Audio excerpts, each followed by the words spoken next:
What's up, people? And a night like this, or it's more so morning, darkest before the dawn. I have a little attitude about me. It's misplaced. It's likely misplaced. Worry about the things that you can control and whatnot. But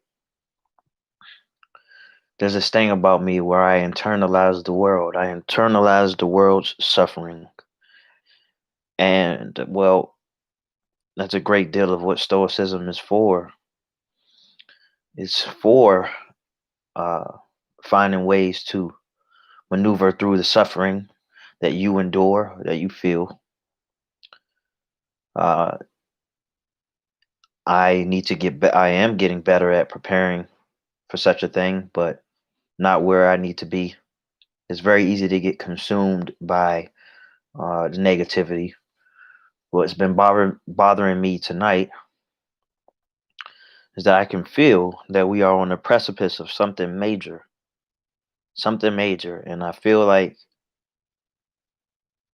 the people, the masses, they won't be prepared for that.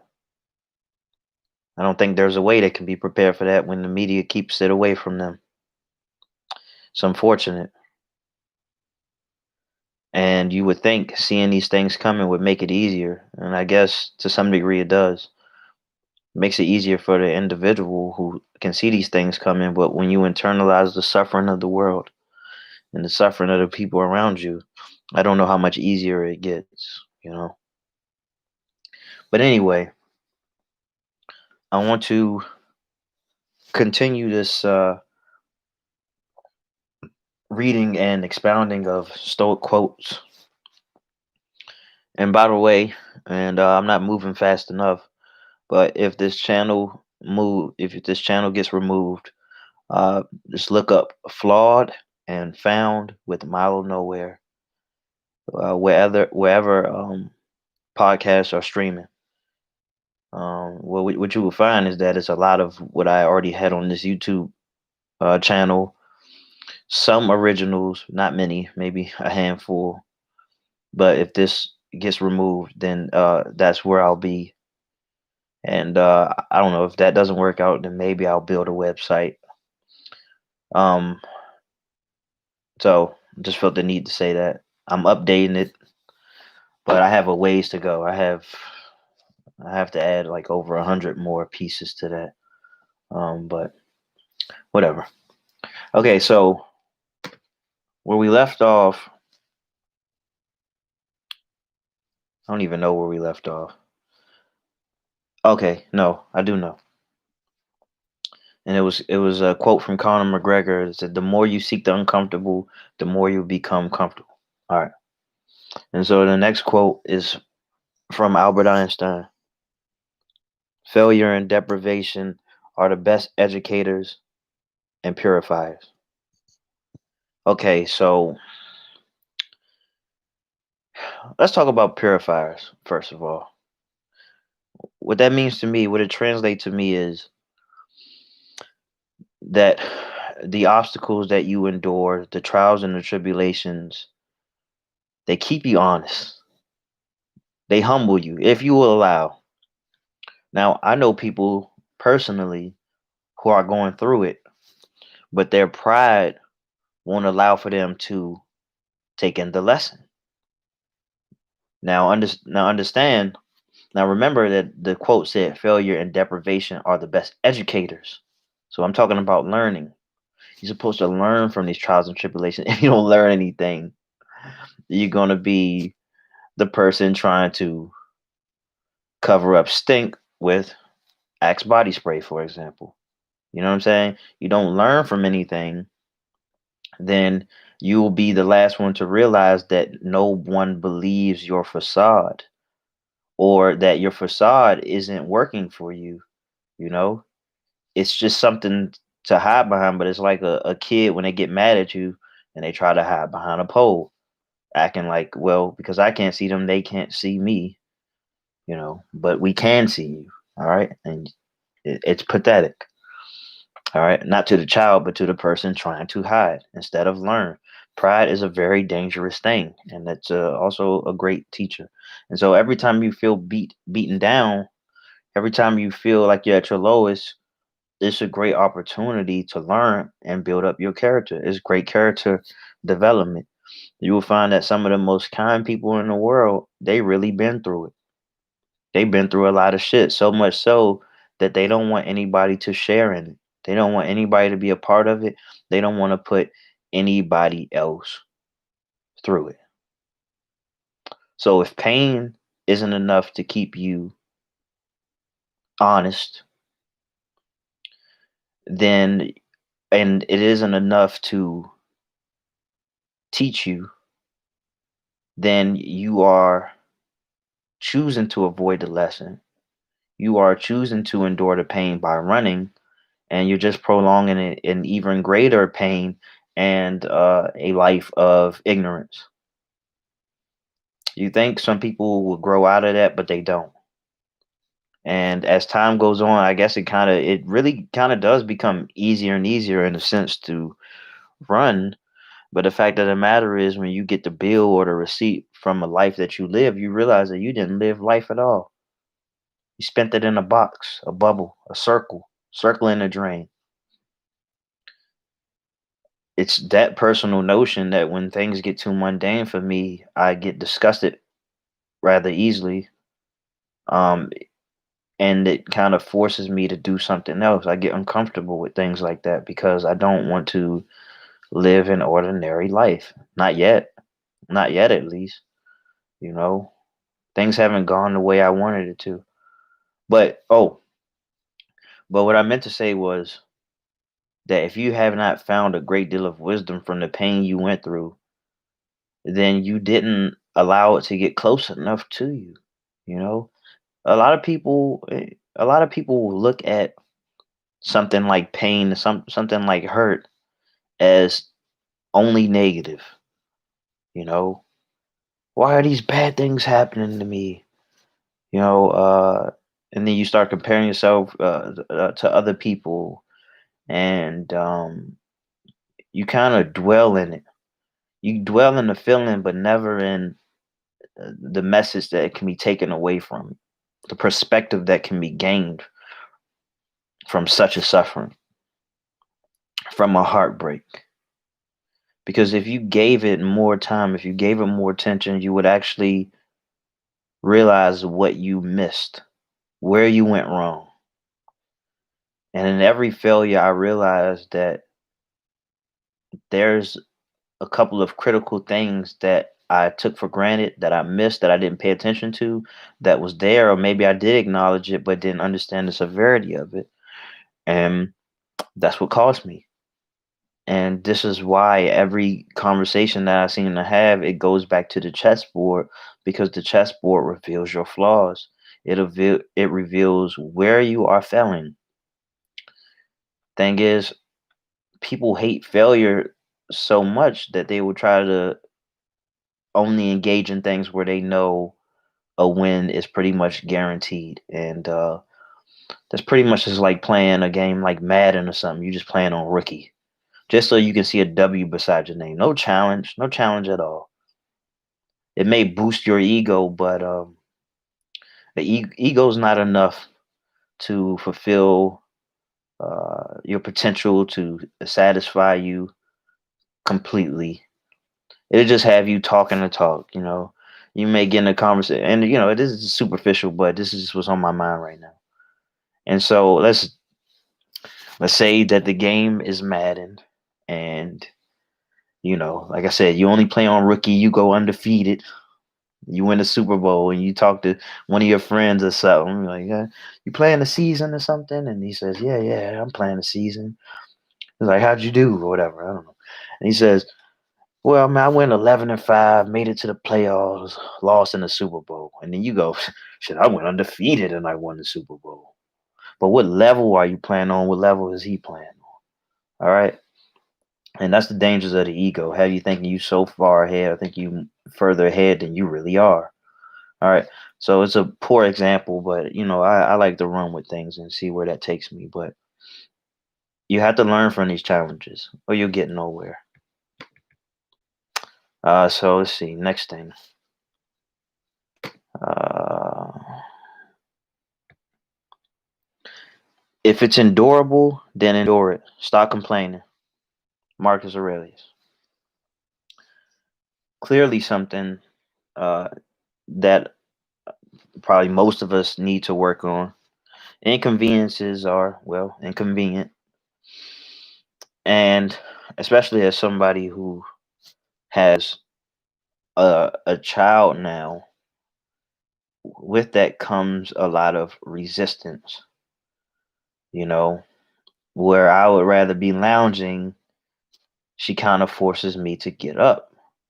Or where I would rather be moving and active and all that, she kind of forces me to stay in place. And that is very tough when you have a background of just kind of like only answering to yourself and just minding your own business, doing your own thing whenever you want to do it. You can get away with having uh, erratic sleep habits, all of those things. And then you have to compromise. Uh, but what I realized is that if I when I stop fighting it, it's not bad at all. The problem is me. The problem is my lack of preparation. The problem is my lack of taking advantage of times like this right now when she isn't around. And the problem is I know that something is off because when she gets the moment she leaves or the moment I drop her off, I am sad and I miss her. And it gives me reason to believe. I don't know why I would think this, but it gives me reason to believe that I there's still some resistance within me when I'm responsible for watching her when she's in my care. And well, because I'm always just trying to do something, and perhaps I don't always give her the attention that I should give her. It's tough. It's tough when you're dealing with a 2-year old. We kind of speaking two different languages right now, you know. But being around her, I think, is positive. I mean, I've definitely been teaching her things, but again, there is a bit of resistance within me, but it's nowhere near as bad as it was before when it seemed like nothing was going my way. And just waking up to parenthood made me feel very suicidal. That is simply not the case now. Parenthood is actually rather enjoyable. But in the grand scheme of things, no matter if parenthood is rough or not, this is why I had to ask myself questions like, what would you rather do? You know, would you rather she be gone or would you rather have her? And I'd rather have her a billion, a trillion times out of 10. I'd rather have her. And so because of that, I just need to get stronger. That's it. Just grow. All right. I owe I owe that to her, and I also owe her because if it weren't for the thought of her, I don't think I would have grown up. I don't think I would have matured. I don't think I would have fought off my demons to try to make a good life for her, to try to become the man that she would need. And so I have to hold up my end of the bargain, and I'm nowhere near finished. Um, Now I say all this. I mean, everybody who may listen to me, you may not be parents, but it doesn't matter. The message here is that you need to expand for the obligations that you have, the responsibilities, expand for the dreams that seem rather unworldly, otherworldly. You know, expand for who you claim you want to be. All of these things. It requires expansion. It requires a new, more fortified way of thinking, more optimized way of thinking, of being, of doing, where as time goes on, you bear less excuses and you stop looking for more reasons to play around when it's time to work. All right. Endure. And a big part of endurance, to be able to endure, and I've said this before because it's magical, um, is to be willing. Willingness is the bridge. Whatever you're willing to do, it makes things easier. Just try it. Take something that you got to do in the next week or tomorrow or whatever it is, and find a way to be willing to do it, whatever it may be. Working out, whatever it is. If you can convince yourself that you're willing to work out, you're going to go extra hard. All right. I don't know what you got. I don't care what you have to do to get to that point. There's a lot of things you can do. You can listen to motivational music, motivational speeches, do some reading, watch some people work out, whatever it is. Get yourself willing to do it and see how that works. It'll knock all excuses out of your ass, all of them. Okay. Um. So the next one, and this one is by Viktor Frankl. Oh man. So damn, when I was putting out a list of some of my favorite books, and I forgot this one.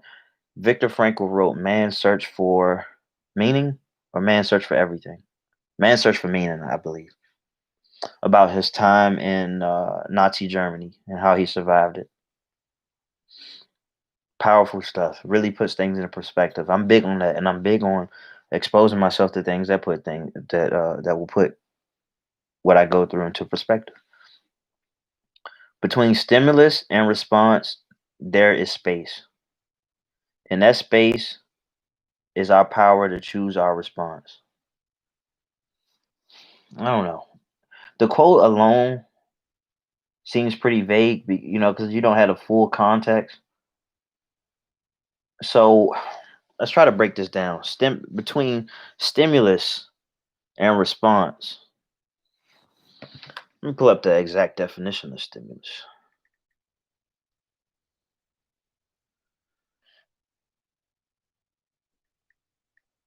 Just give me a second, please. As everybody's waiting for stimulus checks. Okay, stimulus. Something that incites to action or exertion or quickens action. So between a quickened action and a response, there is space. There is a space. And that space is our power to choose our response. I don't know. Still very vague to me. But what I will say is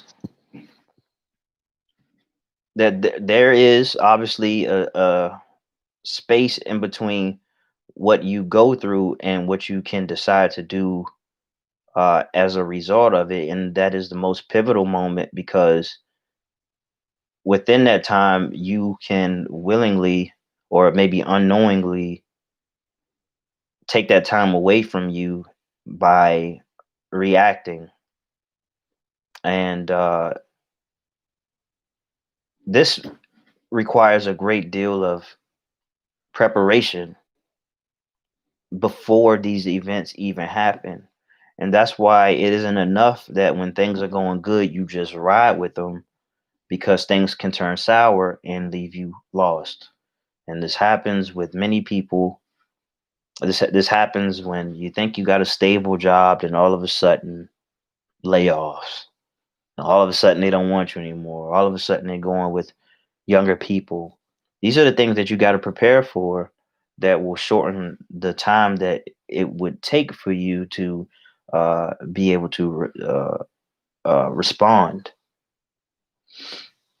All right. So I'm sorry that I can't really expound too much on this one, because it's really out of context. I would say, or maybe it's just above my head. But that's how I'm able to best translate it. The mind that is anxious about future events is miserable.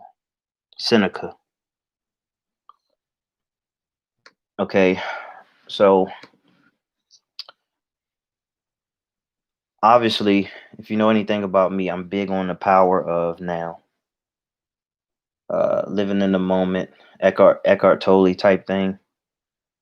That's because that it's great to have an idea of how the future will go for better or for worse, but at the end of the day, you don't know. Actually, it's because of that that I have a tough time, like when it comes to maybe things like lending people money. Well, first of all, if you're gonna lend somebody money, don't lend something you're not a don't lend what you're afraid to lose. Uh, but anyway, I was just saying, like, I lent somebody maybe $1,000 or something. They're like, okay, I'll pay you back in 2 weeks or something. But where's the chances that they even, 2 weeks come around, they have the money? What are the chances they have that? What are the chances that they die or whatever? Which is a much bigger problem, by the way. But regardless, most of the fact, overnight, I mean, in most cases, at least maybe 90% of what we worry about doesn't even come true. And I found myself worrying quite often about a lot of things that never manifested. Like just think about that. This may register with you. So your mind, out of all these thoughts, most of it may be consumed with things that may never happen. And it's not so bad when it's positive things, when you're dreaming and stuff, but it's very toxic, you know, when it's negative. When you fear of what may happen to you when you go, I don't know, to a party, or I don't know, when you get on a plane, whatever it may be, it consumes you, and it causes it's a trigger that may cause you to kind of play it safer than you would like.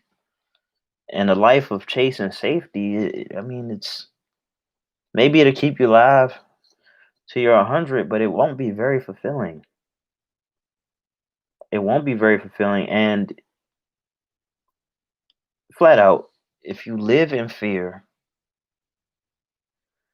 you will learn how to think in matters of scarcity. All right. The more fear that consumes you, the more fear that you expose yourself to, the more fear that you consume, the less able you are to dream beyond the realms of your existence, the realm of current circumstances. Now, this doesn't mean that you don't pay attention to um, current circumstances, but as you do, you need to understand that no matter where you are, you can take this and grow from it. You can grow from this situation. All right.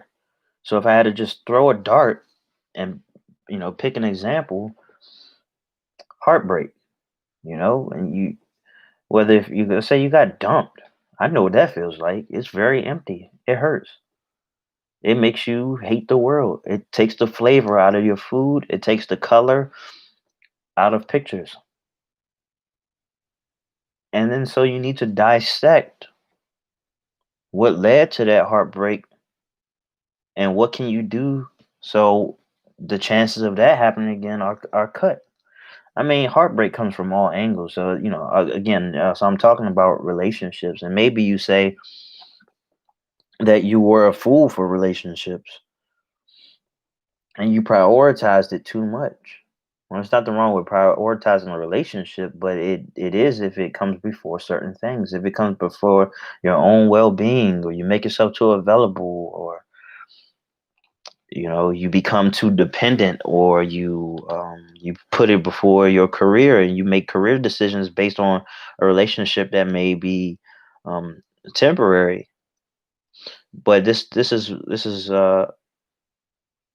reminds me of what I was talking about earlier as far as endure. You have to endure these things, um,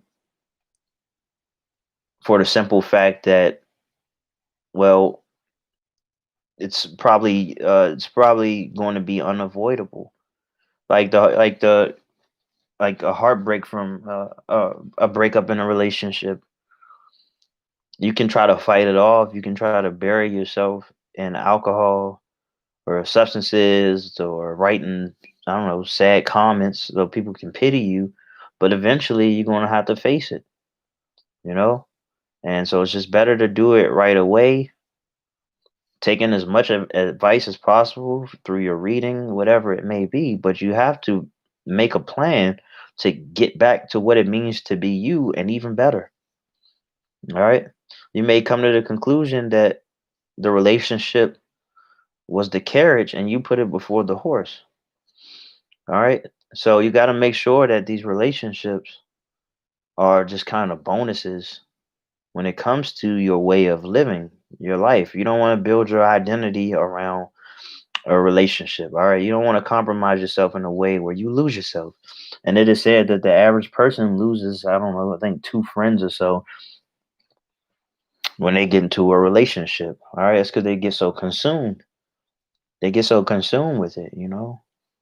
They put their flags in the sand. All right. They put their flags in the ground. All right. But but anyway, I ramble. But anyway, only in this moment, no matter what you may be fearful of, only in this moment can you help shape the outcome of your life, the course of your life. All right. Between now and whatever you're worrying about, many decisions can be made to ensure that you can have the best possible outcome, I would say. And you know, with that being said, I'm going to cut this one short. Um, my mind is all over the place right now, and when I get like this, I know that we are on the verge of something. Again, I said that we are on the precipice of some great change. Something powerful is going to happen. Maybe within the next week. I mean, the election is within the next week now that I think about it, but something possibly attached to that. And I wouldn't be surprised. In fact, I expect it. All right. So with that being said, thank you for tuning in, and I appreciate you as always.